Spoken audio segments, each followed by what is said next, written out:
Поправляюсь, все хорошо. Потеряли, да, мы терялись из-за сети эти разных. Вот эти. Дел много, просто Дел всяких много, разных, да. не успевал записывать. Всяко разных дел. Ну вот нашлись, вот сидим вот. Четвером, он с Ромой сидим, прикомно. Он зима стоит, зима, вот покажите зиму, зима. Новый член нашего отряда, да, зима, знакомые его знают его. Вот и все, наши рассказы. Все вроде переболели, все болели, и Добряк да, болел, кашлял. Да, до сих пор еще так. В степях мы болели здорово, ага. Те эти сырые места прошли, степи прошли, сейчас хоть будем. В Улан-Удэ когда будем, скажи? В Улан-Удэ послезавтра будем. Послезавтра будем. Там, где остановимся, в Ворон где-то там. Все, я сообщу всем, где мы остались. И пока со всеми улан-удэнцами не переговорим, не перефотографируемся, не уйдем. Там будем сидеть 2-3 дня, не знаю сколько там. Вот все люди спрашивают, что мы устроили какой-то дом 3.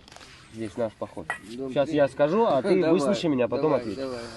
Все говорят, что мы устроили какой-то дом 3. Здесь наш поход, что наш поход стал дом 3 похоже.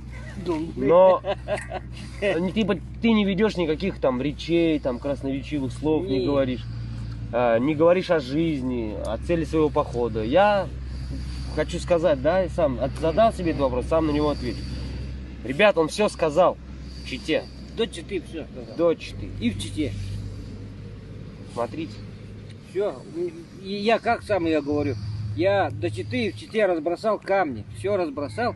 Теперь я их собираю только. Вот в виде добровольцев, людей. И больше другой задачи у меня нет. Надежда, ты куда это? Это мой спать. Все нормально. Тут собралась куда-то. Хотела подкрасться потихонечку. Нет, Надежда. Понял, все. Ром, давай. Ну, в принципе, на твой вопрос, опять же, отвечу то, что действительно все ответы, вся информация была дана уже в предыдущих видео. И зачем заставлять шамана, как попугая, повторять одно и то же, если можно просто отмотать время назад, с учетом того, что в интернете все есть, и посмотреть все видео, и ознакомиться со всей информацией, которую он уже дал. Со всеми правилами, законами и целью,